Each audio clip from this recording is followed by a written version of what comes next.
Hey guys, welcome back. And for this week, we're going to be talking about Star Wars. Also, to you new people, my name's Sapha. Howdy. I make videos and I talk about things. And today, I'm talking about Star Wars. I'm talking about a specific aspect of Star Wars. How George Lucas seems to always be re-releasing Star Wars. And every time that happens, every time that is even threatening of happening, the internet goes ballistic and is like, oh my goodness, George Lucas is always doing that because he just wants more money. Which, granted, is probably like 98% of the actual truth. But for all intents and purposes, let's have some fun here today, shall we?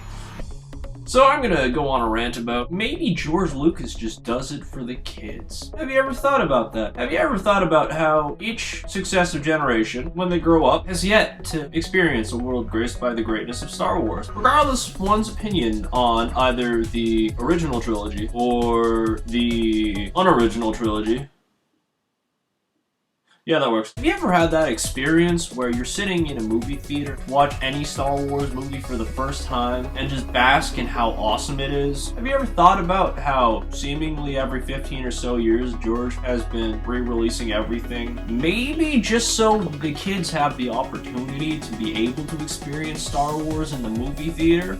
So the other week, a friend of mine and I decided to honor the occasion and go see The Phantom Menace in 3D. And if you recognize these glasses, they're the special 3D glasses you got if you went the first night. So hopefully with these being Darth Maul 3D glasses, I'm hoping that when Empire gets re-released, we get Darth Vader 3D glasses. Can you think about how awesome Darth Vader's 3D glasses would be? Woo! And keeping with the theme here, if they're Anakin glasses for Episode 3 when that comes out in 2 years, maybe they'll come with detachable arms.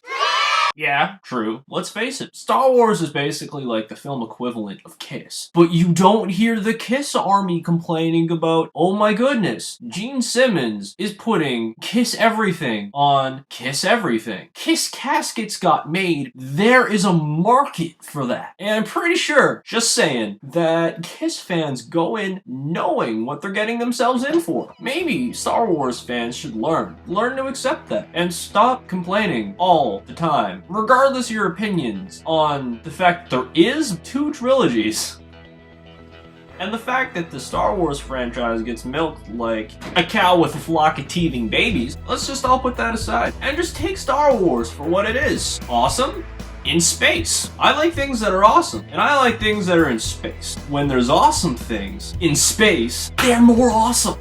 Because when you add in space to the end of any possible title, it just sounds more awesome. Like Q-tips in space. Looking for Alaska in space. American Gods, Aquafresh, comb set in space. Same in space. Edward Scissorhands, Speed Stick, and Snakes on a Plane in space. Just please, people, for the sake of the 7 internets, accept Star Wars for what it is. It's not Star Wars' fault. Star Wars has become what it's become. You can either glorify what Star Wars was, which, given Star Wars history, is a money-making machine. An awesome in-space money-making machine. Have you read the original plot synopsis for The Empire Strikes Back?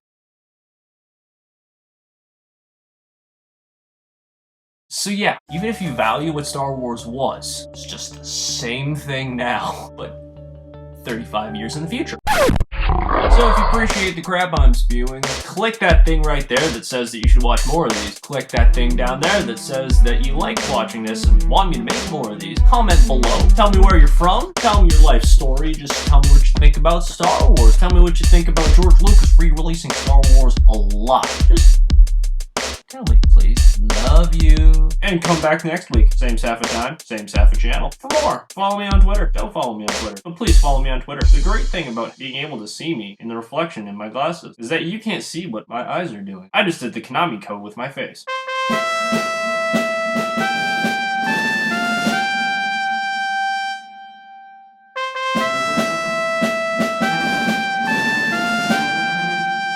And for bonus points, Lost in Space.